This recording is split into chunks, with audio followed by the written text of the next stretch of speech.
Nah, pada malam hari ini saya Tiffany, saya diminta untuk membawakan topik tentang talenta. Mungkin teman-teman di sini juga sudah sering mendengar gitu ya kata talenta, sudah tahu apa maknanya, tapi mungkin ada beberapa dari teman-teman yang belum tahu talenta saya apa. Atau ada yang sudah tahu talentanya apa, tapi belum tahu talenta ini mau diapakan untuk sebagai tujuan hidup gitu ya. Sebelumnya saya izin untuk share screen.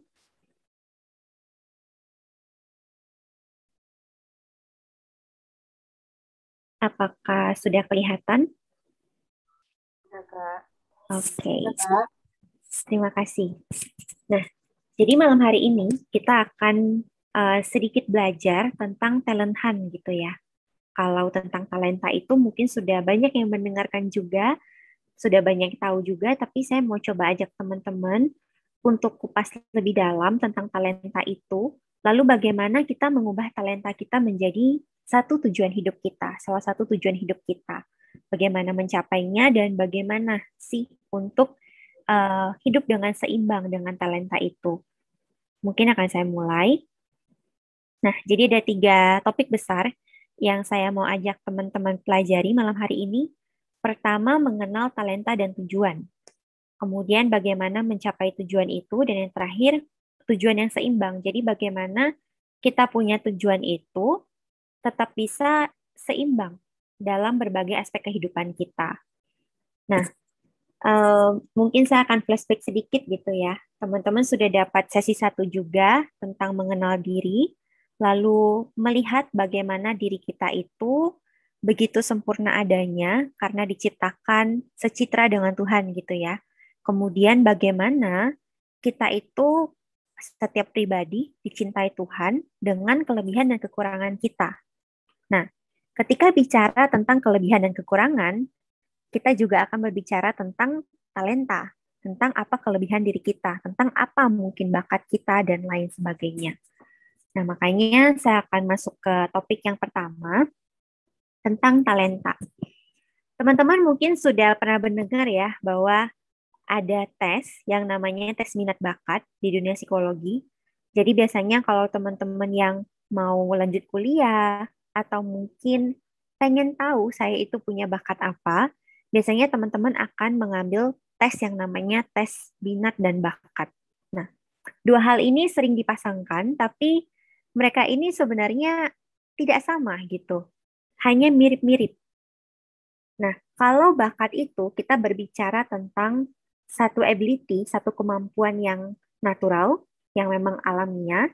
Jadi kita memang membawa itu sebagai apa yang Tuhan titipkan ke kita gitu kan, sebagai sesuatu yang plus di diri kita, sebagai sesuatu yang mungkin lebih daripada orang lain. Dan kita secara alami bisa melakukan itu tanpa perlu diajari atau tanpa perlu teman-teman perlu belajar. Tapi kalau minat itu biasanya muncul dari kebutuhan atau keinginan teman-teman untuk secara sukarela kita memberikan perhatian khusus, perhatian yang selektif gitu ya terhadap sesuatu, dan teman-teman kembangkan bidang tersebut. Jadi mungkin ini kalau secara definisi agak kelihatan teoritis gitu ya, agak sulit pahami.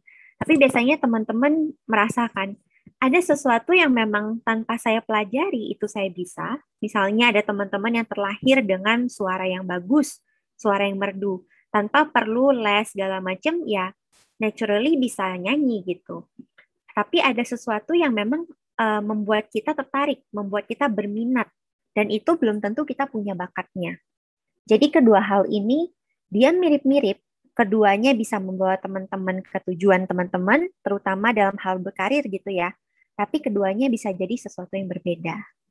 Nah, untuk tahu lebih lanjut, mau ngajak teman-teman sedikit sharing gitu ya. Teman-teman merasa punya bakat apa sih dan minat apa gitu. Jadi teman-teman bisa masuk ke Menti, lalu teman-teman bisa masukin kodenya. Teman-teman bisa mengisi ya. Ada satu pertanyaan pertama, apa yang menjadi minat teman-teman? Boleh sambil diisi.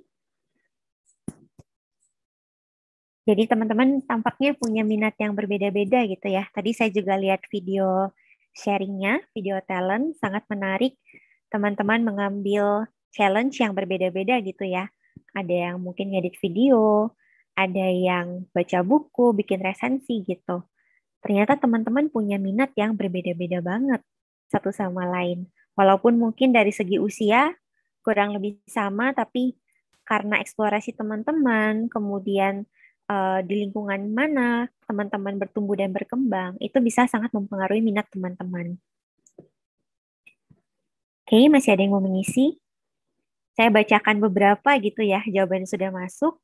Yang jadi minat teman-teman ada yang bikin film, kemudian ada yang bahasa Inggris, kerja kreatif, membaca novel, ada yang suka musik, suka desain grafis, suka teknologi. Nah, ini teman-teman bisa sambil melihat nih.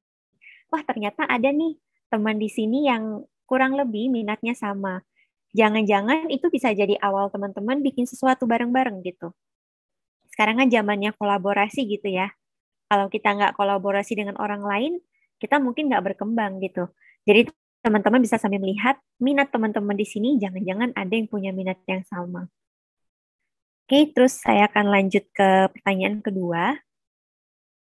Apa yang menjadi bakat dan kelebihan teman-teman? Kalau tadi minat, yaitu sesuatu yang membuat kita tertarik, membuat kita ingin memberikan waktu untuk mempelajari hal tersebut. Nah, ini masuk ke bakat atau kelebihan. Apa yang teman-teman rasa sudah teman-teman bawa dari teman-teman lahir? Nah, ini ada yang bilang pintar bergaul, ada yang punya bakat di bidang musik, ada yang bakat di bidang olahraga, basket gitu ya. Ada yang bersosialisasi juga, jadi memang bakatnya bersosialisasi. Kemudian ada yang bisa main gitar, ada yang bisa storytelling, ternyata banyak banget gitu. Dan bermacam-macam. Oke, saya akan kasih kesempatan buat teman-teman sharing sedikit lagi. Mungkin Bapak Ibu yang mendampingi kalau mau ikutan jawab boleh banget ya. Menemukan minat dan bakat di usia berapapun itu tidak masalah. Selalu ada hal baru yang bisa kita pelajari. Ini ada yang juga eh, bakatnya bermain Rubik gitu ya. Wow, sangat-sangat smart.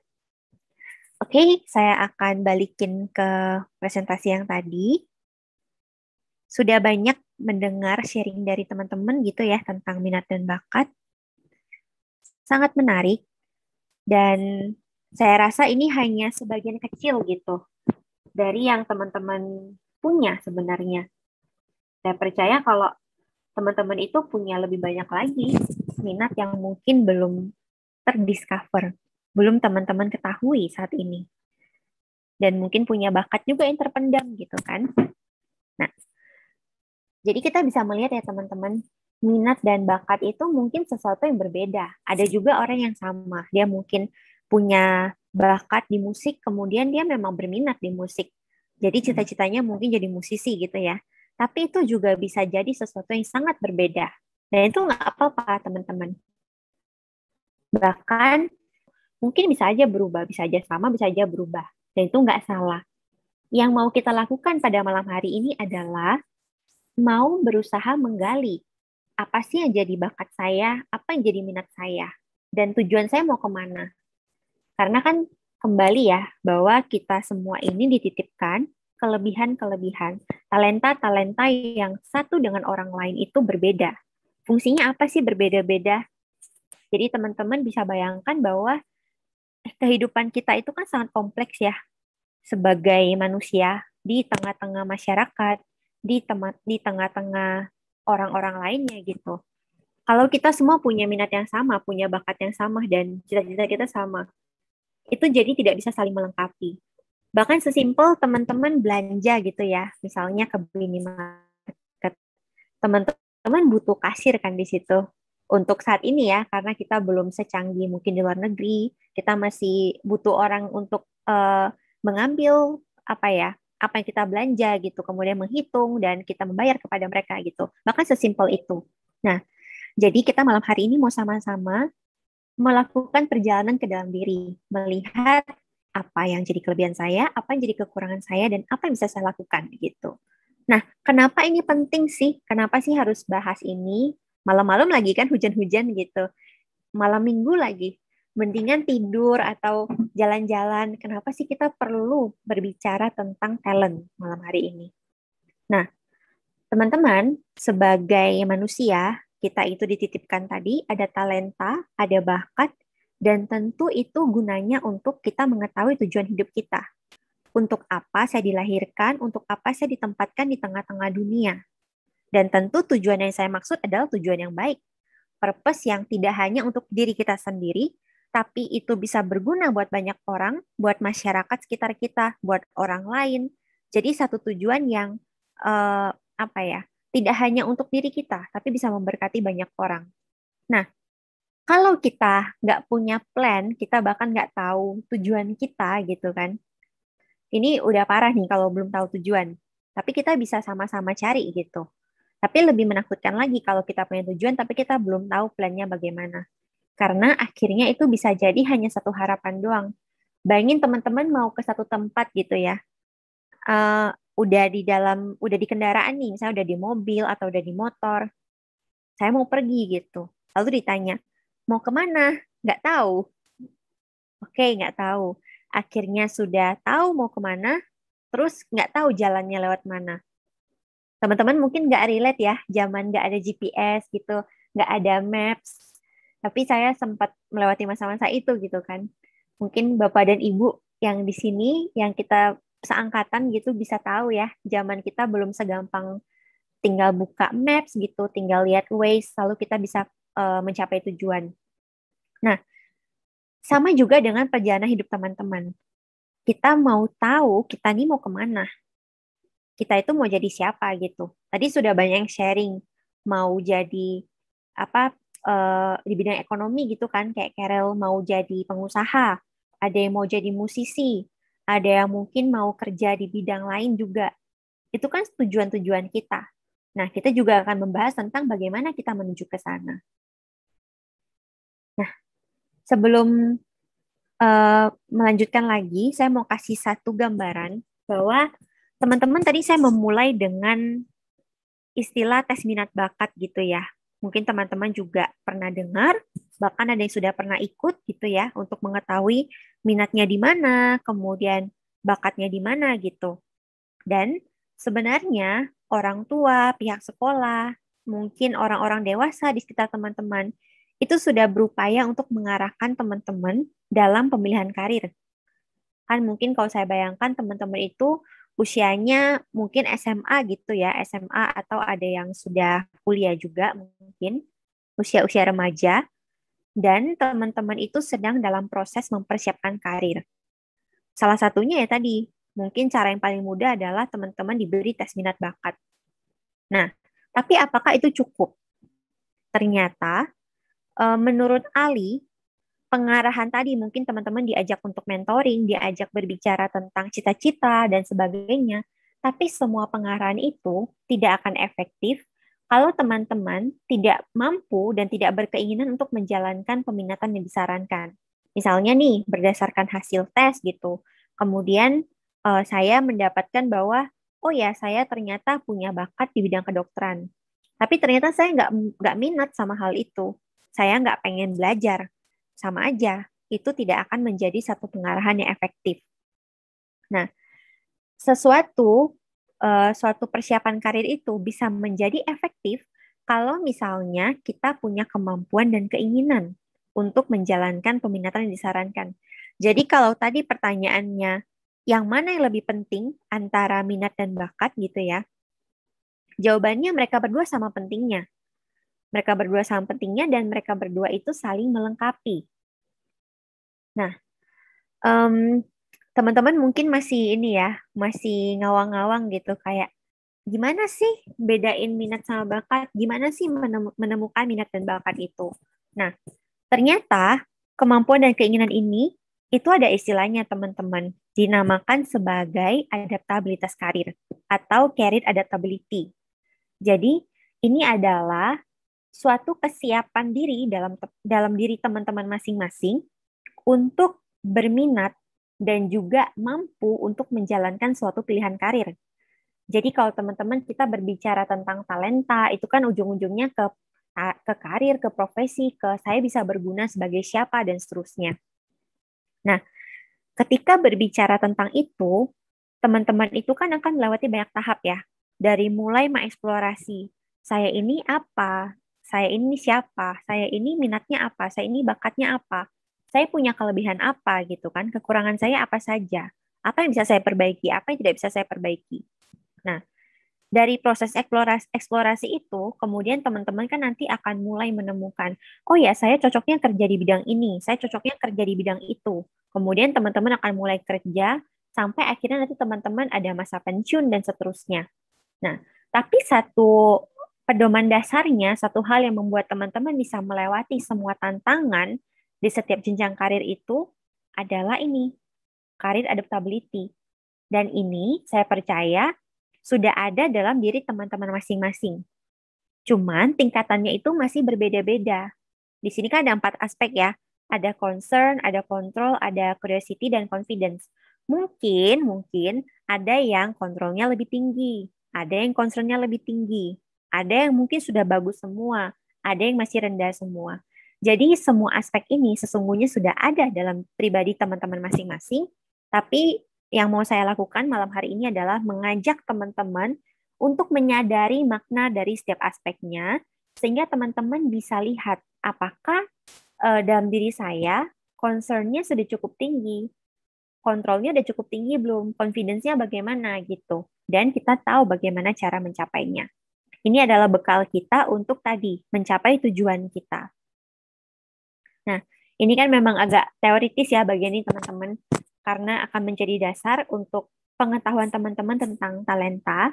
Jadi kalau misalnya teman-teman bingung atau saya menjelaskannya terlalu cepat, teman-teman boleh raise hand aja atau boleh langsung tanya di kolom chat, supaya nanti nggak udah kelewat terus ternyata belum terlalu paham gitu kan. Nah, saya akan coba untuk menjelaskan dengan perlahan. Yang pertama adalah bekal paling pertama yang harus teman-teman punya adalah punya concern. Jadi teman-teman sadar pentingnya mempersiapkan masa depan. Kesadaran itu harus muncul dari dalam diri teman-teman, bukan dari omongan orang tua, bukan karena teman mengikuti tren gitu ya, mengikuti teman-teman yang lain. Tapi memang teman-teman sadar bahwa oh iya ya, penting mempersiapkan masa depan. Kenapa? Karena ya ini hidup saya gitu. Ini hidup saya dan saya yang akan menjalaninya. Jadi penting bagi saya untuk mempersiapkan masa depan. Nah, tanda-tandanya kalau teman-teman sudah punya concern ini, teman-teman akan menjadi orang yang penuh perencanaan, optimis, dan teman-teman yakin bahwa setiap peristiwa itu saling berhubungan. Jadi misalnya begini, teman-teman sekarang ada yang mungkin masih sekolah gitu ya, lalu teman-teman berusaha mendapat nilai yang bagus di sekolah. Kenapa? Karena teman-teman percaya nilai yang bagus saat ini itu bisa berdampak panjang, bisa berdampak nanti ke apakah teman-teman diterima di satu perguruan tinggi, bagaimana prestasi teman-teman. Kalau misalnya bagus, bisa jadi nanti dapat beasiswa, bisa jadi nanti berprestasi, mendapatkan sesuatu. Dan itu prestasi teman-teman atau beasiswa tadi berguna supaya teman-teman bisa menjadi ahli di bidang tertentu. Jadi teman-teman berpikir panjang. Kalau orang sudah punya concern, dia itu berpikir panjang, dia optimis, dia yakin, dan dia punya rencana. Jadi ketika ditanya, dia nggak akan bingung gitu kan. Beda sama orang yang concernnya belum terpupuk. Dia mungkin pesimis, nggak yakin, aduh aku pengen jadi dokter, tapi kayaknya aku nggak punya deh kemampuannya, aku nggak bisa, aku nggak mungkin. Ketika ditanya, terus planningnya apa? Nggak tahu. Ya udah, ikuti saja kemana air mengalir gitu kan. Nggak bisa seperti itu teman-teman. Jadi the first thing that you have to realize adalah concern tadi. Gimana saya ini bertanggung jawab terhadap diri saya, sehingga saya penting untuk mempersiapkan masa depan.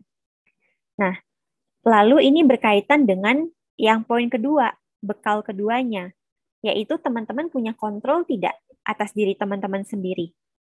Jadi lumayan berkaitan ya, tadi menyadari kenapa penting, yaitu bahwa ternyata apa yang saya lakukan saat ini, apa yang saya kerjakan saat ini, bisa berdampak bagi masa depan saya.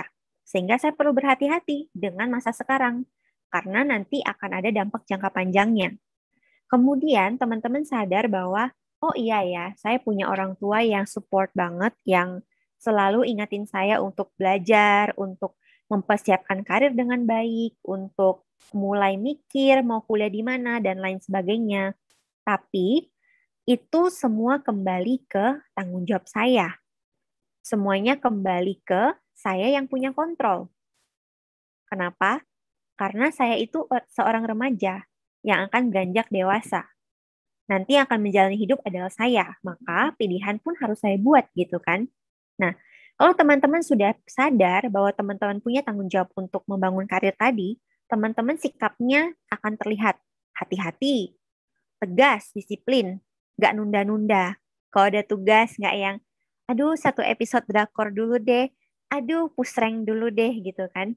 Karena teman-teman tahu, ya ini tanggung jawab saya. Kalau saya nggak hati-hati, ternyata sesuatu yang buruk terjadi, orang lain nggak bisa saya salahkan gitu. Ya kan? Dan teman-teman melakukannya dengan sukarela, bukan terpaksa gitu ya. Bukan belajar karena takut dimarahin, bukan belajar karena mungkin disuruh gitu. Tapi dengan sukarela sadar bahwa, oh ya saya ini seorang remaja, saya bertanggung jawab tadi, sehingga saya mau melakukan ini dengan sukarela.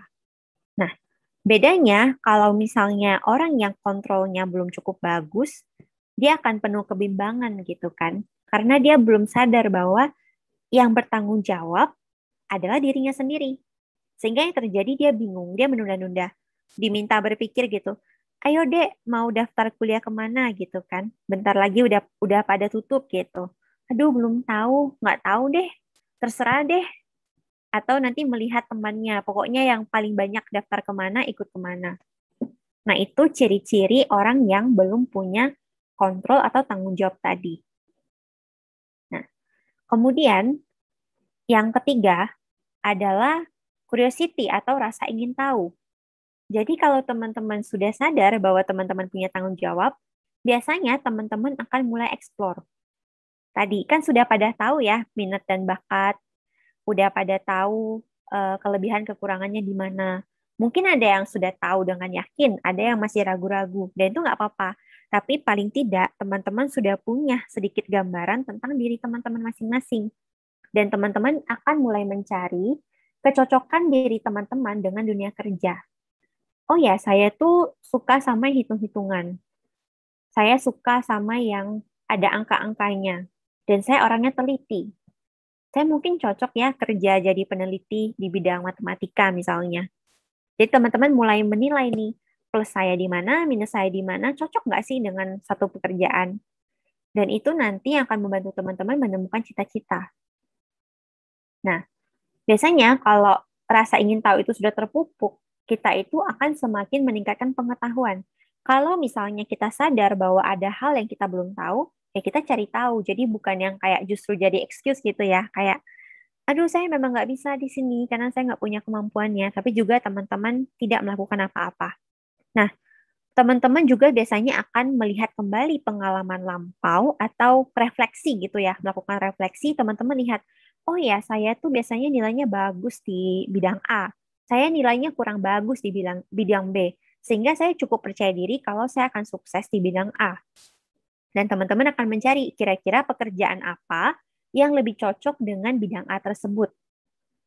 Nah, sebaliknya, kalau teman-teman yang belum punya atau mungkin rasa ingin tahunya tadi masih belum terpupuk, biasanya kurang punya gambaran diri. Jadi kayak ditanya, minatnya apa, bakatnya apa, kelebihannya apa, kekurangannya apa, belum tahu. Apalagi ditanya mau jadi apa, mau jadi siapa, mau berprofesi sebagai apa.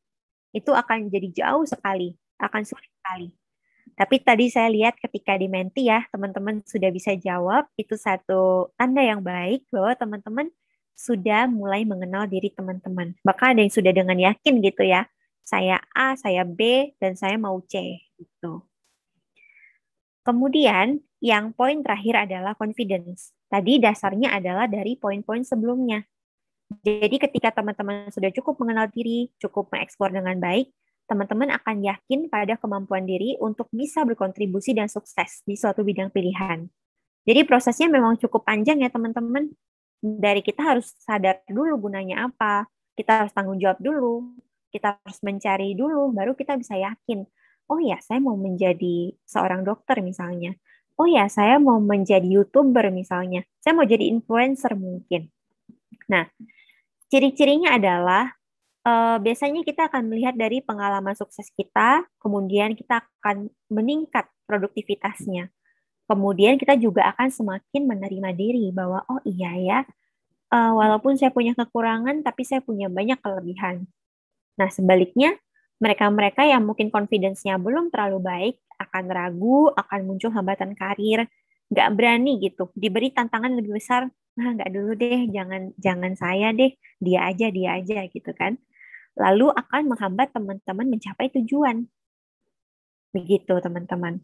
Dan tadi berbicara tentang minat dan bakat, mereka itu dua sekawan yang kadang kita sulit melihat yang mana ayam, mana telurnya gitu ya. Mana yang pertama, mana yang kedua. Nah, karena begini teman-teman, ketika teman-teman tadi punya pengalaman sukses, teman-teman itu biasanya akan semakin berminat untuk menggali bidang tersebut. Karena misalnya, coba-coba nulis nih, ternyata banyak yang suka gitu kan. Jangan-jangan saya punya bakat di bidang menulis. Terus teman-teman akan mulai menggali bidang menulis itu. Dan mungkin malah jadi interest, malah jadi minat juga. Jadi minat sama bakatnya berjalan apa ya, berdampingan gitu kan. Dan juga dari minat itu bisa jadi bakat teman-teman. Ada satu bacaan, ada satu penelitian gitu ya, bahwa ternyata manusia itu bisa loh mengembangkan suatu bakat dari nol, dari nggak punya bakat sama sekali, dalam waktu kurang lebih 10 tahun. Jadi dari yang nol sampai mastering, itu kurang lebih 10 tahun. Nah, kalau melihat angka harapan hidup kita sekarang ya, usia hidup kita, itu kan di Indonesia sekitar 60-70 tahun ya. Berarti teman-teman kalau dari lahir ya, misalnya bisa dari lahir mempelajari sesuatu, mungkin seorang manusia itu kurang lebih bisa menguasai 6-7 bidang selama hidupnya. Jadi dari minat bisa jadi bakat, dari bakat pun bisa jadi minat ternyata. Jadi kalau teman-teman masih bingung, masih ragu, masih yang belum menemukan saya ini arahnya mau kemana, nggak apa-apa. Justru malam hari ini teman-teman akan pelajari teknik-tekniknya gitu ya. Sehingga nanti kita bisa kembangin bareng-bareng minat dan bakat kita. Sebelum saya lanjutkan, mungkin ada yang mau bertanya dulu. Karena ini tadi saya bilang cukup teoritis gitu ya. Kalau ada yang bingung gitu, silahkan boleh bertanya dulu sebelum saya lanjutkan.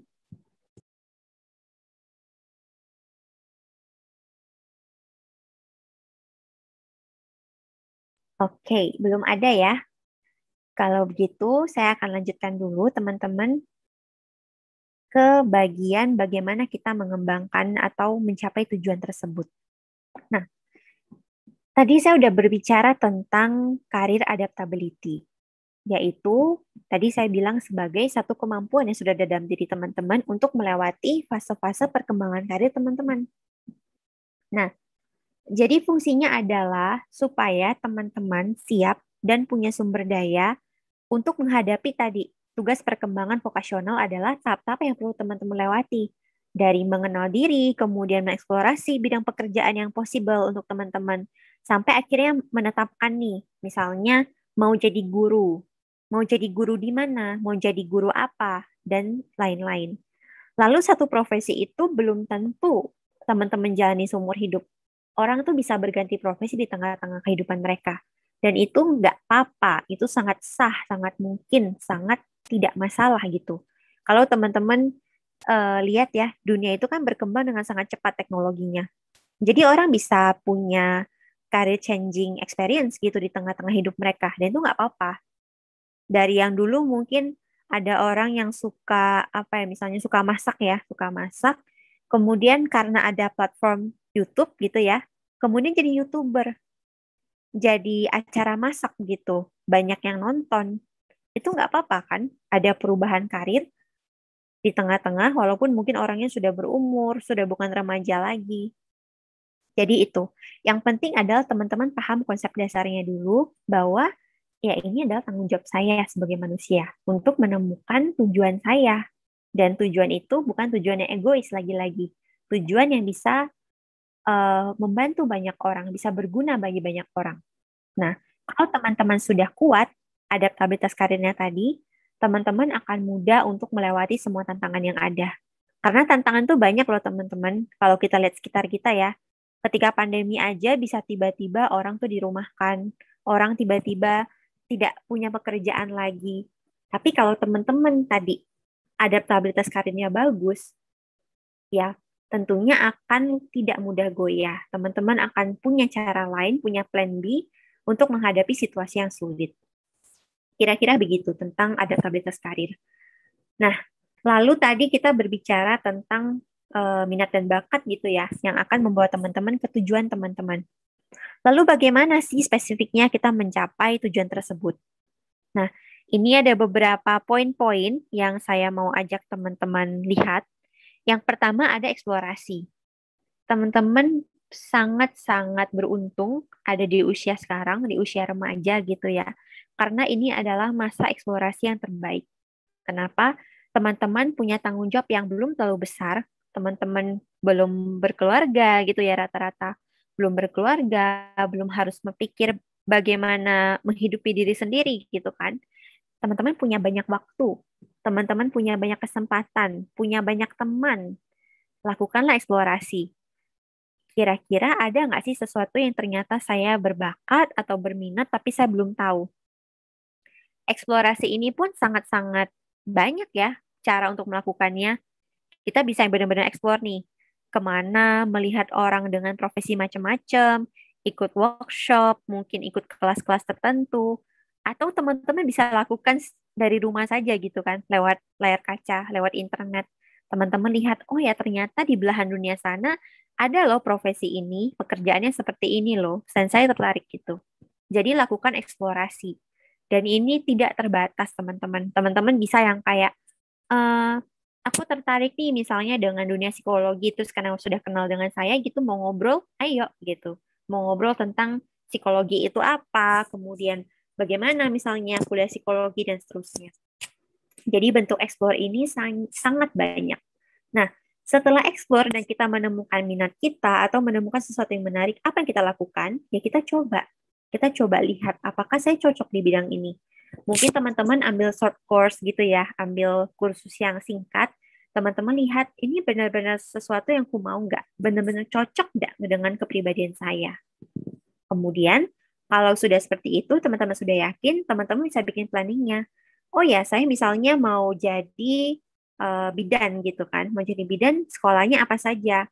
Setelah saya lulus SMA, misalnya harus ambil kebidanan, harus ambil kuliah kesehatan misalnya. Teman-teman planning itu supaya bisa mencapai tujuan yang teman-teman inginkan, menjadi bidan misalnya. Lalu, ini yang susah untuk kita lakukan sekarang ya. Kita selalu berpacu dengan orang lain. Bahkan kadang itu kita kayak berpacu dengan diri kita sendiri, pikiran kita sendiri. Sekarang banyak ya teman-teman melihat di sosial media gitu. Umur 20 tahun sudah harus punya penghasilan berapa juta misalnya. Umur 25 tahun sudah harus punya rumah. Umur segini dan segitu. Dunia ini menuntut banyak banget hal ke kita. Dan kadang bahkan tuntutan itu datang dari diri kita sendiri. Kita lihat orang lain, kemudian orang lain itu lebih sukses, lalu kita jadi ciut ya, kita jadi sedih, kita jadi iri, muncullah itu. Muncullah harapan-harapan, muncullah tantangan-tantangan dan tuntutan-tuntutan yang sebenarnya tidak perlu ada gitu. Jadi yang saya mau ajak teman-teman lakukan justru kebalikannya. Kita belajar untuk mengapresiasi setiap keberhasilan kita, sekecil apapun, sesepele apapun. Bahkan seperti hari ini ya teman-teman kan di sini mungkin ada di sini, ada di ruangan ini ya karena memang diwajibkan gitu kan. Tapi niat teman-teman untuk mendengarkan dengan sungguh-sungguh karena teman-teman tahu ini satu materi yang mungkin akan berdampak buat teman-teman, apresiasilah itu. Tidak semua orang bisa melakukannya, tidak semua orang mungkin punya kegigihan yang teman-teman punya gitu kan. Nah, teman-teman cobalah apresiasi diri teman-teman. Misalnya teman-teman pengen mencapai sesuatu gitu ya, pengen jadi seseorang, jadi pilot lah atau jadi apa.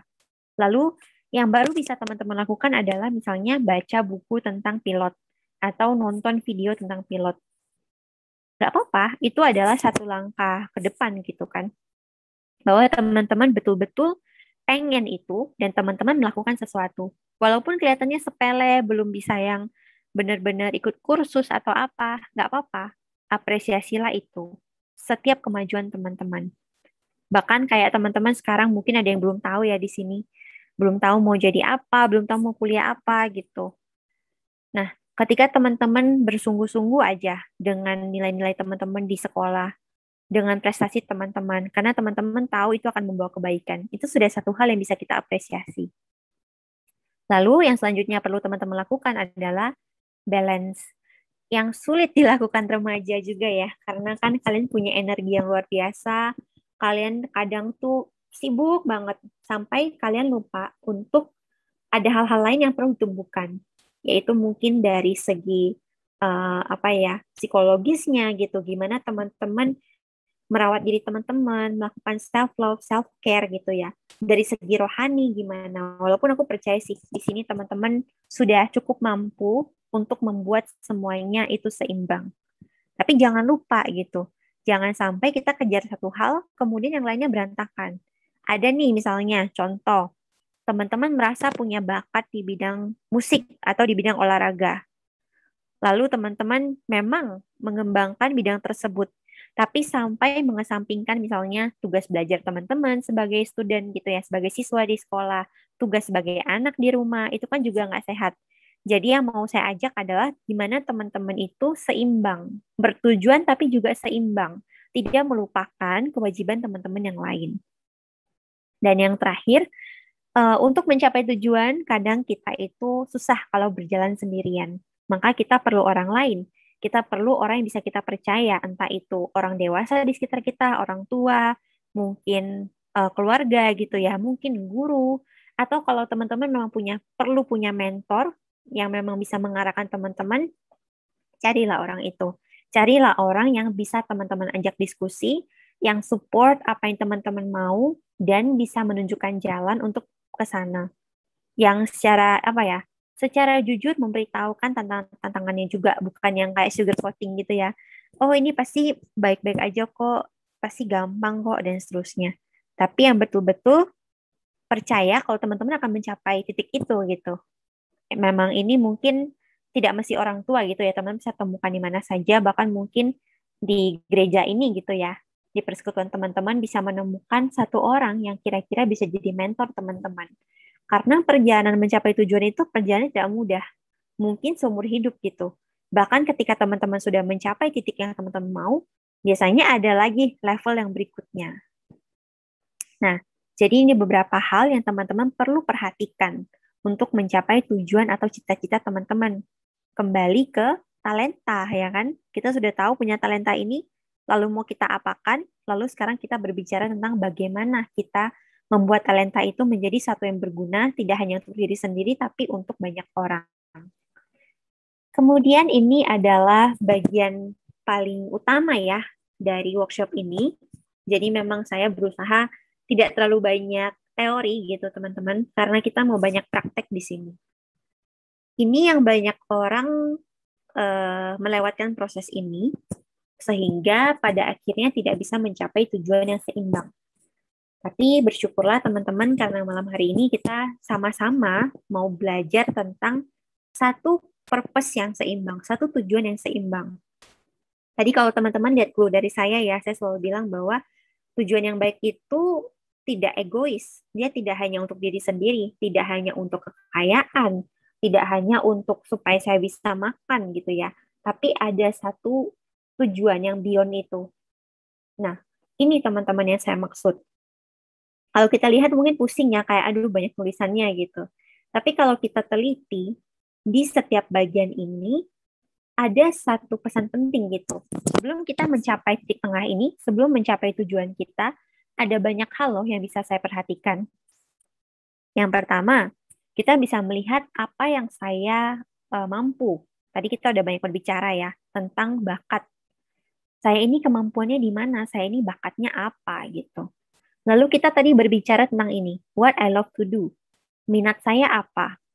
Mungkin tadi bakat saya A, tapi minat saya B, nggak nyambung, nggak apa-apa. Karena mereka memang bisa berseberangan kayak gini.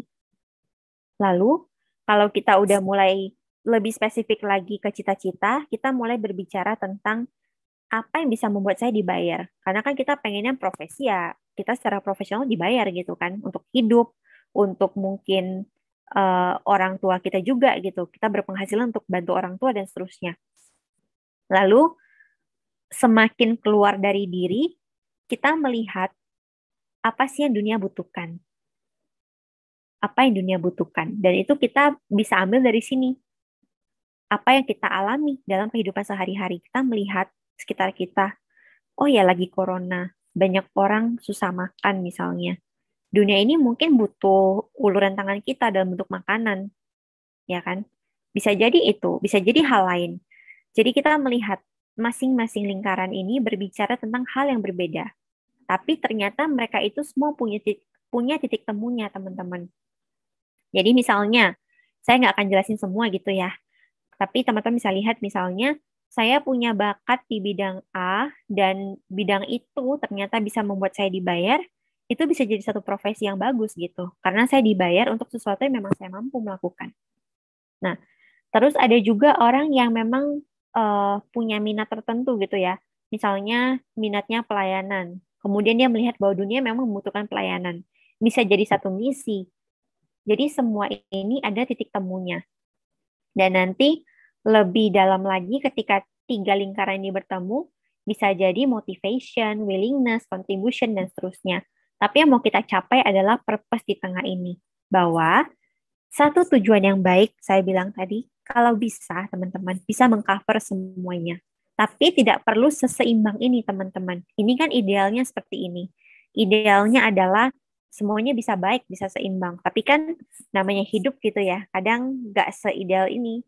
Jadi nggak apa-apa teman-teman kalau ada dari antara kalian punya purpose, punya tujuan, tapi aku nggak peduli deh dunia butuh apa enggak gitu. Pokoknya aku suka melakukannya, aku bisa melakukannya, aku bisa dibayar. Udah, titik. Nggak apa-apa. Atau teman-teman punya semuanya, tapi sedikit-sedikit gitu. Ini ada sedikit, ini ada sedikit, ini ada sedikit. Nggak apa-apa. Namanya proses belajar, dan itu mungkin akan berlangsung seumur hidup. Jadi apa yang teman-teman temukan dalam diri teman-teman saat ini, itu belum finish. Itu masih bisa diproses sedemikian rupa gitu. Kita nggak pernah tahu ya, kita mau dibawa kemana sama Tuhan gitu. Jadi nggak apa-apa teman-teman.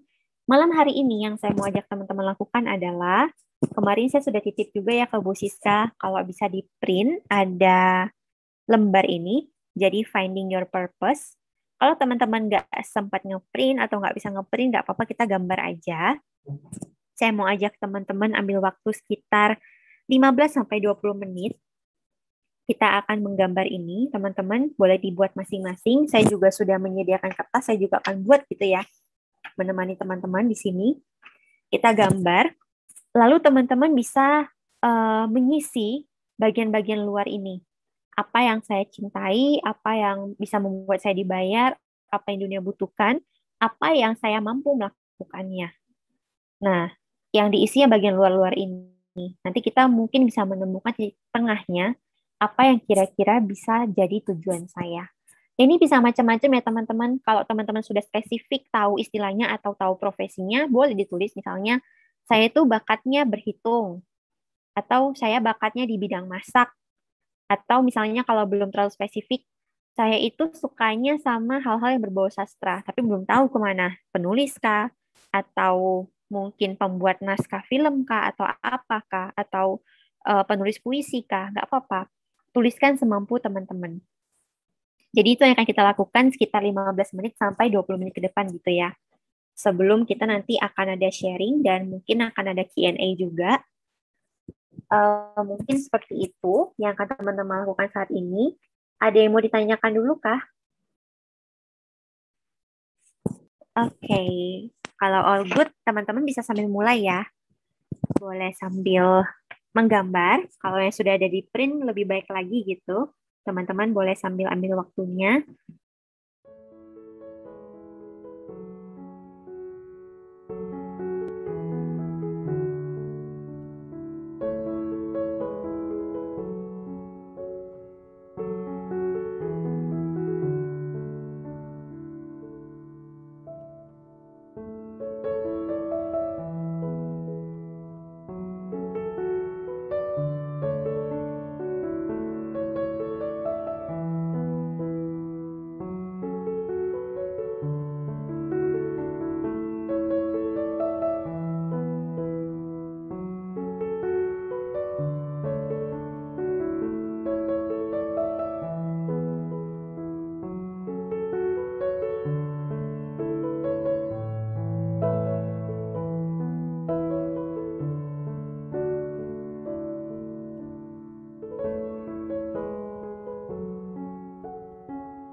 teman-teman, kita mungkin bisa akhiri dulu proses menuliskannya gitu ya. Maaf, mungkin masih ada yang keasikan gitu ya, baru mulai mencoba melihat apa yang ada dalam diri teman-teman. Teman-teman, berapa nih yang udah selesai di antara teman-teman semua? Boleh raise hand yang udah selesai? Atau belum ada? Masih proses ya. Oke, ada Kak Yudi sudah selesai. Oke, oke. Nah, nggak apa-apa teman-teman. Itu bisa teman-teman lanjutkan lagi nanti setelah sesi ini. Karena proses discovery diri itu bukan proses yang mudah gitu ya. Kan teman-teman belajar menyadari nih apa yang ada dalam diri teman-teman yang mungkin selama ini belum disadari. Nah, prosesnya nggak mungkin dong 15 menit selesai gitu ya. Kalau belum ketemu purpose-nya nggak apa-apa teman-teman. Itu adalah proses yang panjang yang bisa terus teman-teman lanjutkan. Tapi mungkin mau denger dong dari beberapa dari teman-teman. Ada yang bersedia sharing Kak apa yang teman-teman tuliskan di kertas? Karena kita nggak bisa saling melihat gitu ya. Ada yang bersedia untuk sharing? Mungkin Bu Siska atau Bu Olga boleh bantu saya untuk tunjuk kalau misalnya belum ada yang bersedia. Oke, teman-teman, bingung juga ya. Ini kita coba lihat dulu ya. Saya akan tunjuk random, teman-teman nggak tahu di ke siapa gitu ya. Jadi nanti seperti tadi yang disampaikan Kak Fani, it's okay kalau nggak selesai nggak apa-apa, sharing dulu aja yang ada sama teman-teman ya. Oke, kita coba dengar dulu dari atau mungkin boleh dari yang sudah pengalaman kerja Kak Fani, dari Bu Cici Oh, barangkali. boleh banget, boleh banget. Iya, iya boleh, boleh, Bu Olga. Kalau saya memang dari SMA ya, itu kan ada dulu juga pernah apa ya orang tua pernah cek gitu bakatnya di mana. Saya lebih ke matematik waktu itu. Jadi saya memang dari SMA suka saintifik. Oh, Cuman pengen kuliah itu pengennya ngambil kimia. Cuman waktu itu karena di daerah ya orang tua pengennya kesehatan. Jadi saya cari yang mana yang mendekati kimia itu adalah farmasi. Jadi saya ngambil hmm. farmasi. Kemudian saya apa namanya good itu di scientific. Kemudian that's which you love. Saya suka research. Hmm. Jadi pas saya ngambil farmasi dan saya juga suka traveling. Dan that which you can be mungkin that which had the word in it. Karena saya suka riset, saya pengen menemukan sesuatu yang bermanfaat kayak obat gitu kan Ya. untuk orang-orang dan saya sekarang sudah bekerja di apa di seperti itu gitu. Jadi saya melakukan penelitian di stroke. Saya anggota apa namanya untuk stroke Indonesia sama Eropa. Oh. Kemudian you can be paid itu untuk scientific sama analisis. Saya memang saya bekerja di bidang itu gitu, farmasi dan menemukan obat baru, research. Jadi memang udah kurvos banget. Wow, luar biasa. Kita boleh tepuk tangan ya untuk Bu Cici. Luar biasa banget. Ternyata memang sudah ada contoh ya teman-teman. Ada contoh yang luar biasa di lingkungan teman-teman. Bahwa ternyata semua itu bisa diseimbangkan loh. Walaupun tadi kembali ke poin saya adalah tidak harus teman-teman. Kalau memang tidak semuanya apa ya, tidak semua lingkaran yang terisi tidak masalah. Paling tidak teman-teman bisa menemukan dua alasan kenapa satu bidang itu menjadi purpose-nya teman-teman. Mungkin, aduh ini sifatnya pelayanan gitu ya. Mungkin sangat berguna untuk dunia, dunia butuhkan. Kemudian saya cinta melakukannya, tapi saya nggak bisa dibayar. That's okay. Teman-teman pertimbangkan dengan baik apakah ini memang purpose yang teman-teman mau, apakah ini memang satu panggilan hidupnya teman-teman gitu ya. Nah, saya mau dengar satu lagi dong. Mungkin yang dari yang belum selesai juga nggak apa-apa. Justru jangan-jangan belum selesainya karena belum menemukan dan kita malam hari ini bisa sama-sama bantu menemukan jawabannya. Jadi kalau ada yang merasa masih bingung banget, please raise your hand. Kita mau dengar kamu sulitnya di mana. Siapa tahu malam hari ini kita bisa bantu menemukan purpose-mu. Ada yang bersedia kah?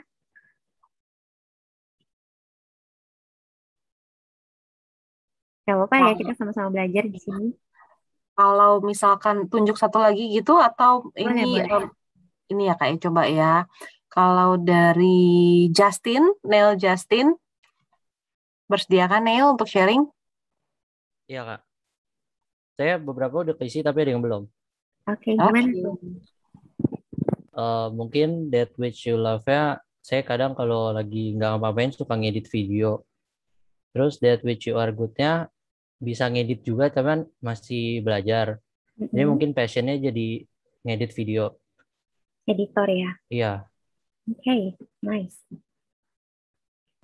Terus That Which You Love-nya juga kadang suka belajar dari apa ya, sesuatu yang bau-bau IT. Terus kan IT juga sekarang lagi world needs juga. Mm-mm. Jadi missionnya mungkin belajar lebih lagi di bidang IT supaya bisa apa ya, ngasilin duit di bidang IT. Keren, keren. Kita doakan sama-sama ya supaya Neil bisa jadi editor yang luar biasa nanti. Oke, thank you Ibu Olga. Saya sudah dibantu untuk tunjuk tadi ya. Dan thank you teman-teman buat sharingnya. Menarik-menarik banget. Sebenarnya kalau bisa sharing 1 jam, kita adakan tuh 1 jam. Kenapa? Karena teman-teman sadar nggak sih, kadang yang jadi tujuan kita ternyata jadi tujuan orang lain juga. Dan ketika kita bareng-bareng di satu komunitas seperti ini, harusnya kita jadi bisa menemukan kan siapa kawan kita di dalam proses kita mencapai tujuan itu. Jadi nanti saya harapnya setelah sesi ini selesai, teman-teman tetap memelihara relasi yang baik ini, teman-teman bisa saling sharing. Mungkin tadi ingat misalnya, oh Natasha tadi sempat nyebutin nih dia suka A gitu, saya juga suka A. Nanti saya mau ngobrol deh sama Natasha gitu kan. Siapa tahu kita bisa melakukan proses kita bareng-bareng atau kita tadi saya bilang bisa kolaborasi gitu ke depannya. Jadi teman-teman nggak apa-apa, teman-teman di apapun tahap teman-teman saat ini, ada yang mungkin sudah mantep mau jadi A atau ada yang sudah mencapai purpose-nya kayak Bu Cici tadi ya, sudah tahu purpose-nya apa dan sudah menghidupi purpose itu. Nah, kalau teman-teman ada yang prosesnya masih jauh, aduh Kak, jangankan ini nemuin purpose. Apa yang saya mampu aja saya belum tahu gitu. Gak apa-apa, prosesnya tiap orang itu berbeda-beda teman-teman. Gak mesti kok teman-teman habis sesi ini langsung, wah saya tahu nih mau jadi ini, saya langsung daftar kuliah A, B, C. Gak mesti seperti itu teman-teman. Nikmatilah prosesnya teman-teman. Yang penting disadari bahwa ini bukan tanggung jawab orang lain loh. Ini bukan orang lain yang bisa membantu saya mencapai ini. Memang orang lain bisa mendukung. Orang tua saya bisa memberi fasilitas, guru-guru saya bisa memberikan dukungan gitu ya. Mungkin kakak-kakak di sini juga bisa membantu mendoakan, tapi itu tanggung jawab saya. Maka saya harus bergerak, saya harus berusaha, saya harus belajar. Mungkin seperti itu, teman-teman. Kita bisa ambil waktu ini untuk tanya jawab.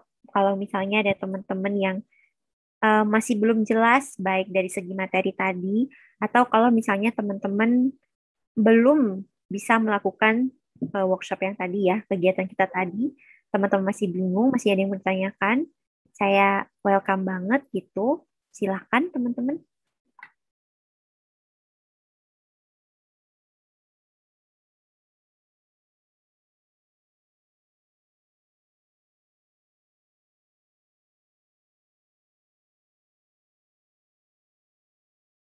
Atau jangan-jangan bingung ya dari tadi apa yang diomongin, jadi bingung juga mau nanya apa. Atau kalau begini teman-teman, kalau misalnya kalian punya pengalaman dalam hal mencari talenta, dalam hal menemukan talenta lebih tepatnya, lalu mencari apa tujuan teman-teman, kalian punya cerita tentang proses itu, boleh banget kita sharing. Jadi kita bisa lihat kayak, oh iya, mungkin cerita dari teman-teman bisa menginspirasi yang lain gitu. Jadi ini kan proses yang tidak mudah, saya bilang ya, proses yang tidak mudah.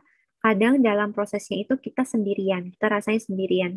Pengen A, kemudian orang tua mungkin kayaknya kurang setuju gitu. Atau pengen B, tapi kayaknya saya nggak punya kemampuannya. Ada banyak sekali dilema-dilema. Dan itu pun saya alami ketika saya remaja. Jadi harapannya dengan teman-teman sharing, teman-teman terbuka, kita bisa tahu nih step-step yang bisa kita lakukan supaya purpose-nya tadi bisa tercapai. Jadi boleh ya teman-teman mau sharing atau mau nanya, silakan boleh raise hand. Eh, masih speechless, Kak. Kenapa baru tahu sekarang diagram ini? Oh ya, Wah, menarik teman-teman, tuh. soal diagram ini ya cukup cukup menarik ya, karena begini, diagram ini itu banyak dipakai di bidang psikologi, tapi orang tuh suka salah mengartikan. Jadi ini teman-teman, aku sedikit sharing, mumpung ada yang mengkritik, bukan mengkritik juga, menggelitik tentang diagram ini. Jadi ini kalau teman-teman searching, itu biasanya orang nulisnya sebagai ikigai. Ikigai itu sebenarnya konsep dari Jepang gitu ya, tentang keseimbangan hidup. Tapi yang ini tuh bukan ikigai sebenarnya teman-teman.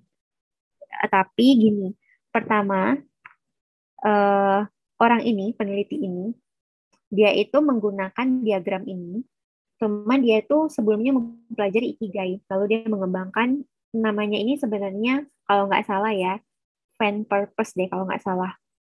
Jadi memang kan teman-teman belajar ya di matematika ada diagram Venn. Ini tuh Venn purpose. Jadi diagram Venn tapi untuk menemukan tujuan. Nah, tapi kalau teman-teman pengen pelajari lebih lanjut, biasanya itu di internet tulisnya ikigai, walaupun itu ternyata konsep yang berbeda. Nah, ini bisa teman-teman pakai di banyak hal loh, nggak cuma soal menemukan apa ya. Purpose ini kan lebih terbatas pada tadi karena kita bahasannya talent gitu ya, lebih terbatas pada berbicara tentang kita mau berkarir di bidang apa. Tapi ini bisa jadi sesuatu yang lebih luas juga teman-teman. Kalau memang teman-teman nggak terlalu peduli sama bagian ini, apakah saya bisa dibayar apa enggak, tapi memang lebih mau mencari tujuan hidup, ini bisa membantu banget juga.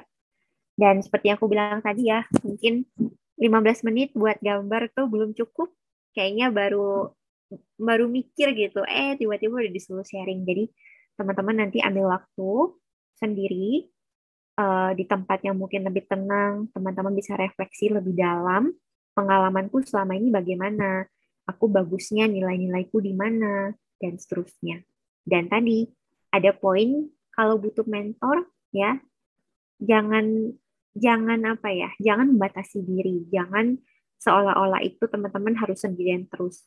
Di sini udah banyak kakak-kakak, ibu-ibu, bapak-bapak yang jauh lebih punya pengalaman. Mereka pun pasti melewati masa galau ria ini. Galau mau kuliah apa, galau mau jadi siapa, galau mau kerja apa, dan seterusnya. Tanyalah kepada mereka apa yang mereka lakukan ketika itu. Boleh nanti akan saya share untuk PPT-nya. Nah, teman-teman, saya masih menunggu nih kalau ada yang mau sharing atau mau bertanya gitu ya. Karena kan kita nggak tahu kapan lagi ini ketemu. Tapi sih berharapnya memang teman-teman tidak bertanya karena sudah jelas gitu ya. Tapi kalau masih ada yang ganjel teman-teman atau punya pengalaman positif dalam proses mencari purpose ini, menemukan talenta juga, boleh banget sharing malam hari ini teman-teman. Atau mungkin Bapak dan Ibu pendamping ini yang sudah lebih pengalaman, ada yang mau ini nggak? Ada yang mau sharing nggak? Mungkin Bu Siska atau Bu Olga. Gimana sih dulu proses menjadi ibu yang sekarang? Sempat galau nggak atau langsung tahu nih tujuannya mau jadi siapa? Kak Siska boleh nih, Kak Siska nih. Saya sih gitu kan karena juga lahir dalam maksudnya keluarga yang sangat suportif gitu Kak Fani, lalu kemudian attachment-nya juga baik, jadi didukung sih waktu itu gitu ya. Hanya memang awalnya kan pengen pendeta gitu, tapi karena suami saya melamar saya lebih dulu gitu, nggak ya bercanda ya teman-teman ya.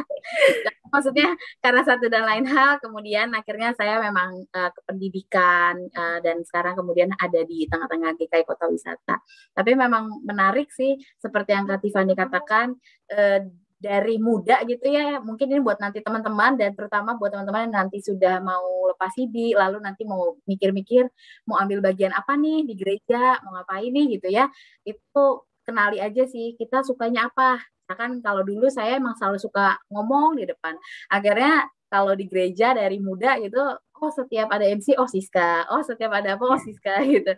Jadi teman-teman kenali aja apa yang membuat teman-teman tertarik karena gereja bukan hanya tentang musik gitu ya, tapi juga bisa nulis di magazine contohnya, bisa kasih pendapat, bisa bahkan mungkin 3 tahun lagi bisa jadi kakak pendamping Katek ya Kak Olga ya. Jadi teman-teman selalu ada ladang sih buat melayani Tuhan ketika kita betul-betul tahu apa yang kita minati. Begitu sih Kak Tiffany. Makasih Kak. Oke, thank you Bu Siska. Ini ya penuh penuh makna ya sharingnya gitu. Ya, keluarga itu jadi salah satu faktor yang jadi apa ya pendukung utama teman-teman lah dalam proses ini. Tapi pun kalau misalnya ini yang saya sering temuin gitu sih di orang praktek gitu ya. Sudah seneng A, kemudian tes juga keluarnya A, ternyata orang tua nggak setuju gitu. Karena orang tua punya ekspektasi yang lain. Itu mungkin akan teman-teman alamin juga, walaupun saya nggak berharap ya. Harapannya sih bisa seperti keluarganya Ibu Siska yang suportif gitu ya, apapun yang kita mau. Tapi kalau teman-teman menemukan hal seperti itu, gak apa-apa kok nanya second opinion gitu. Kemudian teman-teman bisa buktikan juga kan, oh ya saya memang punya bakat di sini, saya memang bisa berprestasi di sini. Tunjukkanlah itu. Ini ada satu pertanyaan nih, tapi kayaknya orangnya nggak mau disebut namanya mungkin ya, karena DM ke saya gitu. Kak, kalau misalnya nanti kuliah salah jurusan, mendingan dilanjut atau di drop? Mendingan sih nggak salah jurusan gitu. Makanya malam hari ini kita ngomongin talent gitu kan. Mendingan sih nggak salah jurusan, karena nanti bingung. Tapi untuk jawabannya, apakah dilanjut atau di drop, kayaknya saya nggak bisa sekedar bilang lanjut atau drop deh. Karena kan pasti banyak pertimbangan nih teman-teman. Teman-teman kuliahnya sudah sejauh apa, kemudian merasa soal jurusannya karena apa? Karena memang nggak bisa catch up dengan pelajaran kah? Atau tiba-tiba tadi berubah pikiran gitu ya. Dari yang awalnya mau jadi A, ternyata berubah haluan gitu. Mau jadi B, dan itu ternyata eh, apa yang teman-teman pelajari tidak mendukung. Itu kan ada banyak faktor dan kejadiannya bisa jadi beda-beda. Teman-teman perlu pikirkan juga kalau misalnya mau drop, plannya apa selanjutnya? Mau kuliah ulang kah? Atau misalnya mau ngapain? Mau sambil kerja atau bagaimana? Terus kan itu juga tanggung jawab ke orang tua gitu ya, karena kemungkinan besar teman-teman akan dibayarin orang tua.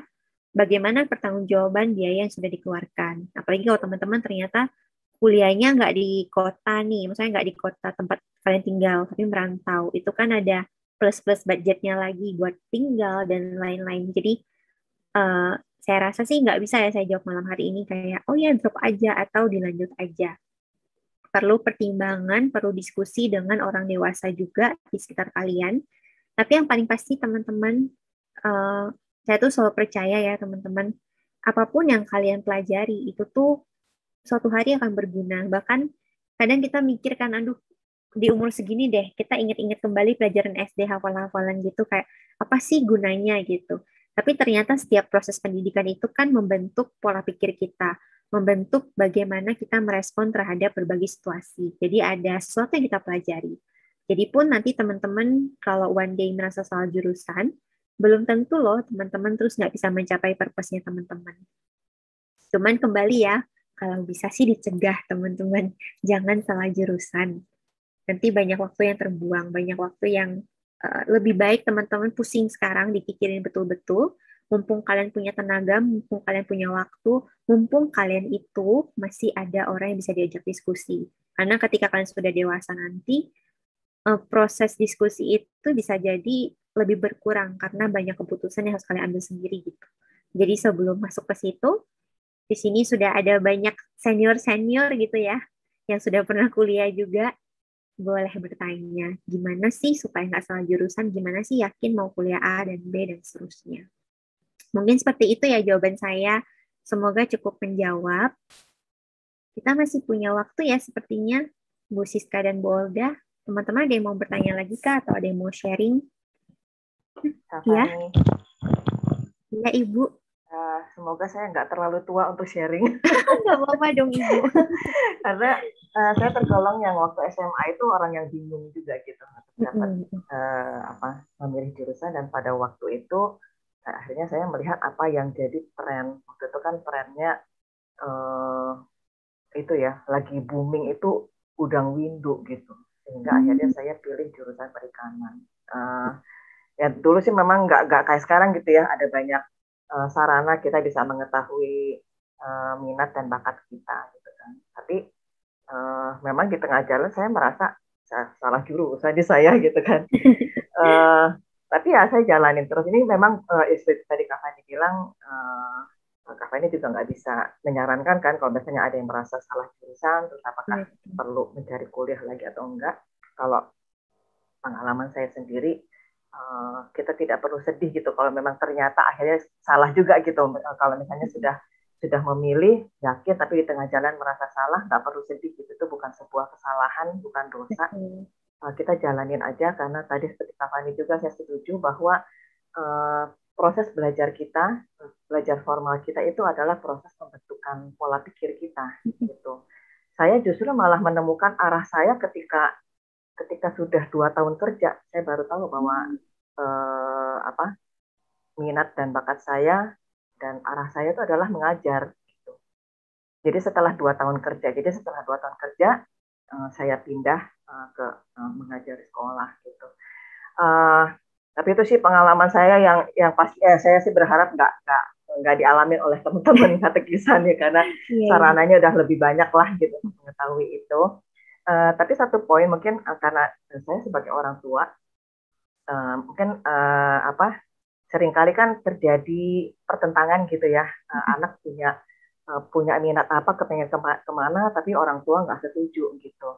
Nah, ini saya bicara sebagai orang tua. Kadang-kadang orang tua melihat, ini anak punya cita-cita, tapi kok kayaknya nggak mantep gitu. Tadi seperti yang disampaikan Kak Fani di depan gitu ya, bahwa harus punya harus ada career adaptability itu ya tadi ya. Betul. Gitu.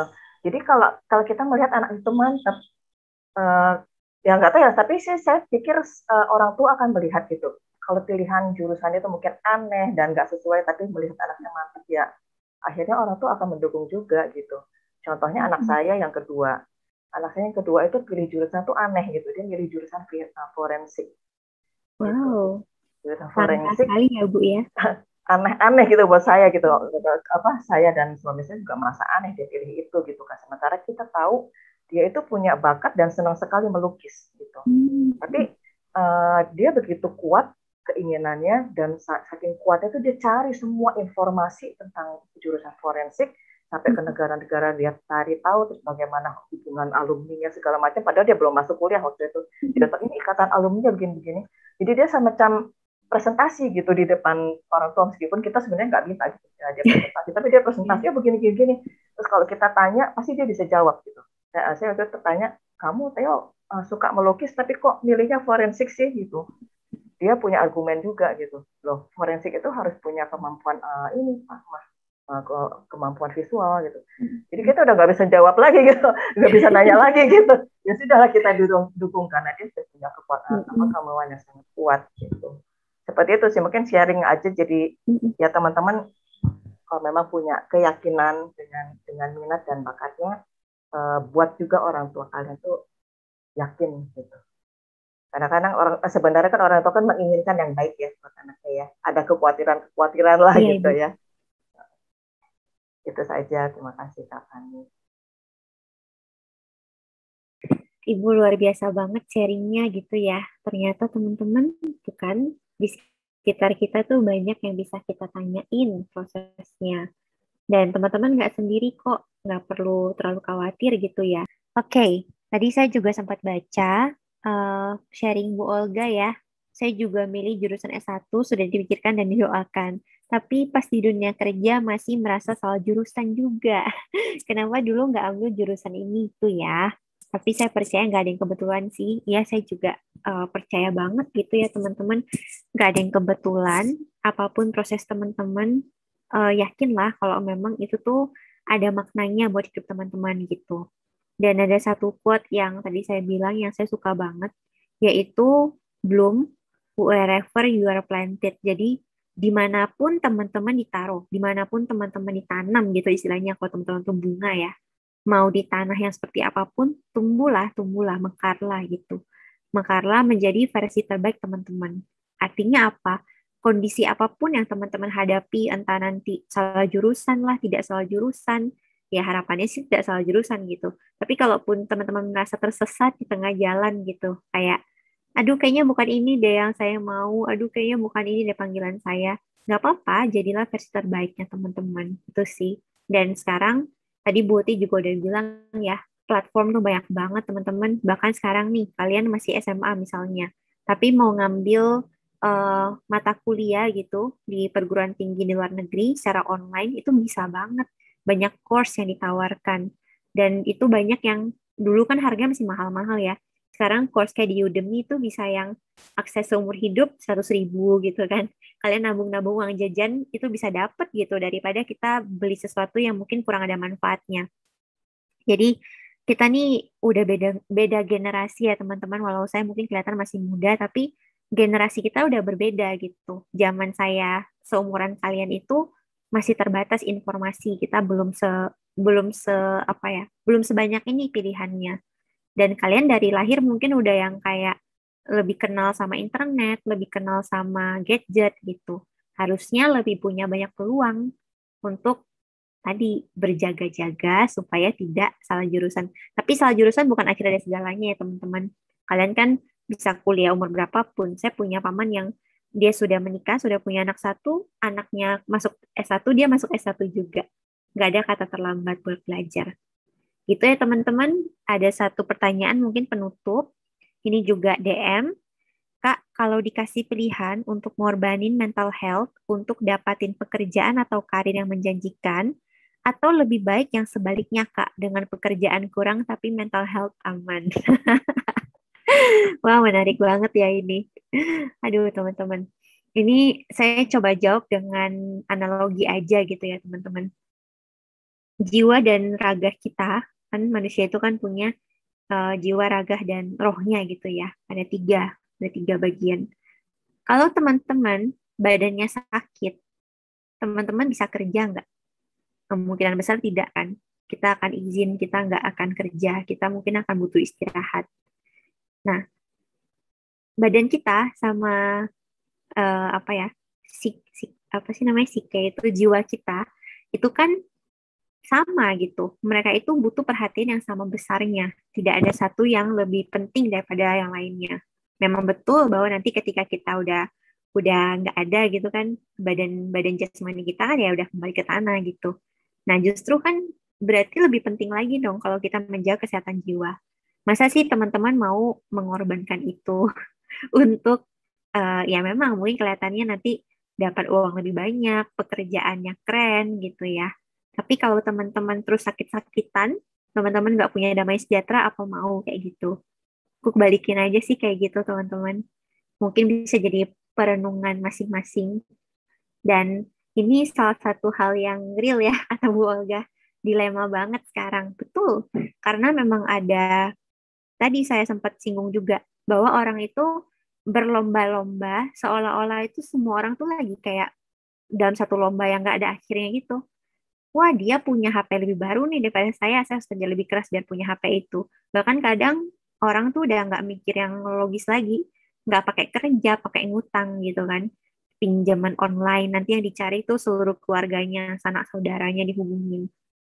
Itu juga Pak Pendeta David bilang, termasuk pernikahan. Ya, saya juga tersinggung ini. Kadang melihat gitu ya, aduh di umur saya sekarang masih begini-begini aja, teman saya udah mau anak kedua gitu. Ada rasa kayak takut ketinggalan atau FOMO ya, bilangnya tuh fear of missing out.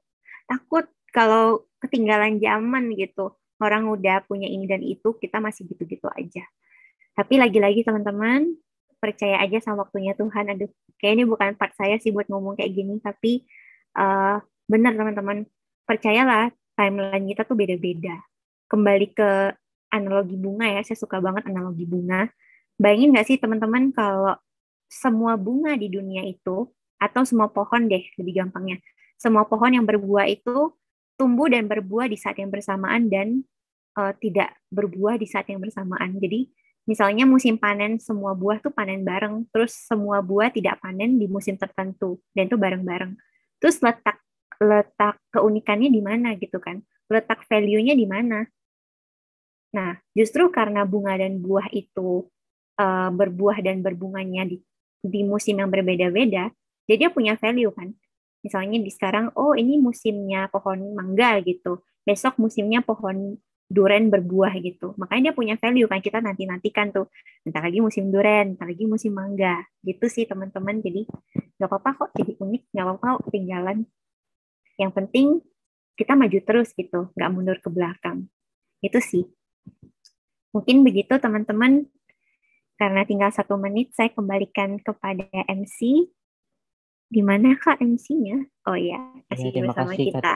Bu Terima Tiffany. kasih teman-teman. Mohon maaf ya jika ada kekurangan dalam penyampaian materi hari ini. Saya kembalikan. Terima kasih Bu Tiffany atas topiknya yang sangat bermanfaat karena pengenalan akan bakat dan minat kita itu sangat penting untuk modal membangun karir dan juga menentukan masa depan. Dan kita juga perlu ingat bahwa bakat itu merupakan anugerah yang Tuhan berikan pada setiap orang walaupun berbeda-beda, tujuannya tetap sama, yaitu untuk memuji dan memuliakan nama Tuhan, sama seperti dalam Roma 12:1 bahwa kita diajarkan untuk mempersembahkan diri kita sebagai persembahan yang hidup, yang kudus dan berkenan di hadapan Tuhan, baik talenta, bakat, dan juga waktu dan dengan tenaga dan sebagainya.